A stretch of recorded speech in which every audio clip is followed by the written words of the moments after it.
Welcome back to World News America, and let's return to our top story now. A funding bill that will end the longest government shutdown in U.S. history is on its way to the U.S. House of Representatives for a final vote. That vote could happen as soon as Wednesday, shoring up funding for the government until January 30th.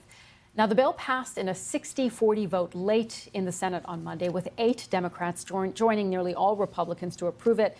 The bill does not contain an extension to health care subsidies that many Democrats say are essential for millions of Americans. Now, a key House committee is due to meet the next 30 minutes to review the legislation. On day 42 of the shutdown, airports are expected to cancel 6% of flights across 40 of the country's busiest airports. Air traffic controllers and other airport workers are not being paid during the shutdown, and there's now a shortage of critical staff. So let's talk about that story and the day's news with my panel tonight. To my left is Leslie Shedd, Republican strategist, former senior advisor to the U.S. House Committee on Foreign Affairs. And to my right, Andrew Bates, former White House senior deputy press secretary in the Biden administration. Good evening. Welcome to you both. And Leslie, I'll start with you. We saw President Trump say that the Senate passing the spending bill is a big victory for him, for Republicans. Is it? I mean, yes, because the government is reopening, which is exactly what we need. Do you know that never has the party that has caused a shutdown gotten anything that they wanted? Never. So this was always going to end this way. I'm glad that the government is reopening. We've got to get people back to work. And I really hope that this teaches future members of Congress of the future that, you know, this is not the way to go. Shutting down the government, all it does is it further inflames partisan divides here in D.C. It hurts federal workers. It punishes military troops. It punishes people that need federal benefits. And it makes D.C. look completely dysfunctional. So I'm really glad that the government is reopening. This is what we need to do. How do you see this? Because it is pretty clear here that Democrats saw a real opportunity in this shutdown to push back against President Trump. I mean, did they make the right decision to, at least some Democrats, 8 Democrats, to break away from the rest of their caucus and support the bill to reopen? You hit on something very important, which is millions of Americans are going to see their health care costs skyrocket if the Affordable Care Act tax credits are not renewed. Yeah. And that's something that 2/3 of Trump voters agree with Democrats about. That's according to data from Trump's own pollster that he publicly released to make the case that this president should not allow health care costs to go up for so many people. And the president himself admitted after Tuesday's elections last week, in which Republicans lost across the board, that the shutdown was hurting perceptions of Republicans. And I agree with him, because he is someone who ran on lowering costs fast. That was his top promise last year. He sent costs up with tariffs, tax giveaways for the rich, chaos and corruption. And it would actually be to his benefit to finally negotiate with Democrats and support extending those tax credits. But what did Democrats gain from originally blocking the spending bill from passing and now deciding to back away from that? I disagree with the 8 members who backed away from it. I don't think that that deal makes sense, because there is not a guarantee that healthcare costs will not skyrocket for millions of working people. I think that is a valid concern, especially when this administration has sent more money to Argentina through a bailout than it would cost to renew those healthcare tax credits. Okay, so Leslie, to Andrew's point there are voters who have expressed, in polling at least, that they're not happy with the way the economy is going. They're not happy about the affordability of basic items. And they did see, according to polling, as Republicans and the Trump administration, as responsible for the shutdown. Well, I mean, first of all, that number was starting to change, right? You started to see more and more people blaming Democrats.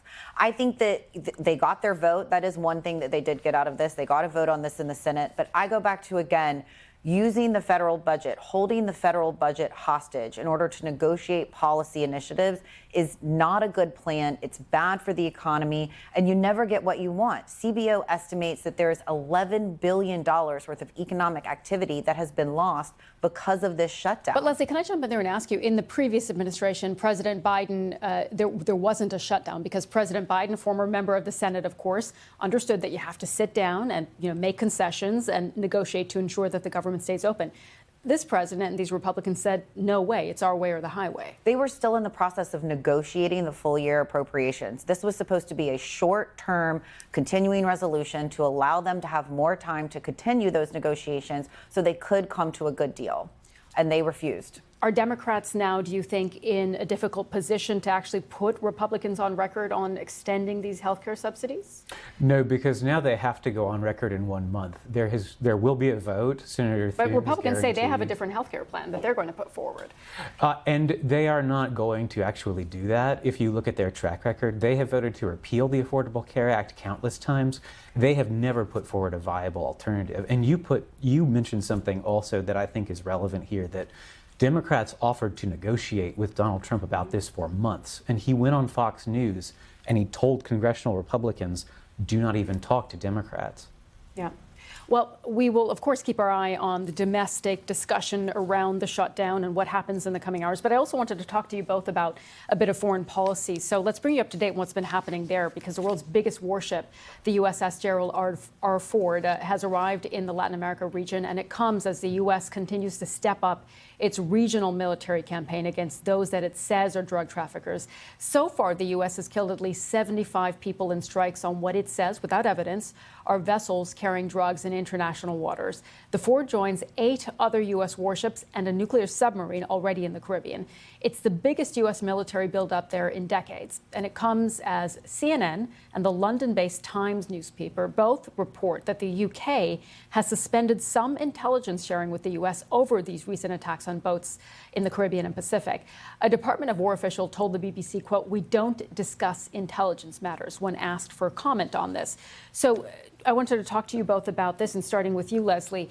If the administration is so confident in its assessment that these are drug traffickers, why not provide the evidence to the public? You know, and clearly, if this is true that the UK has suspended intelligence sharing, there's real concerns among allies as well. You have to be very cautious about the way you share intelligence, because it could end up revealing sources, methods. So my understanding is that the White House has authorized briefings for members of Congress. The president himself has come out and said we need to brief them. And the Associated Press actually just did a big investigation on this. And what they found at the end of the day was, yes, of the people that they were talking to that were killed in these boats, they were trafficking drugs to the United States of America. So right now, the president has access to a lot more intelligence than we do, and we have to trust him. He was elected by a majority of the American people, and they want him to be the commander-in-chief, and this was a big promise that he made. Members of both sides of the island, Congress, have said they're not getting enough information. I mean, why do you think the administration is withholding that?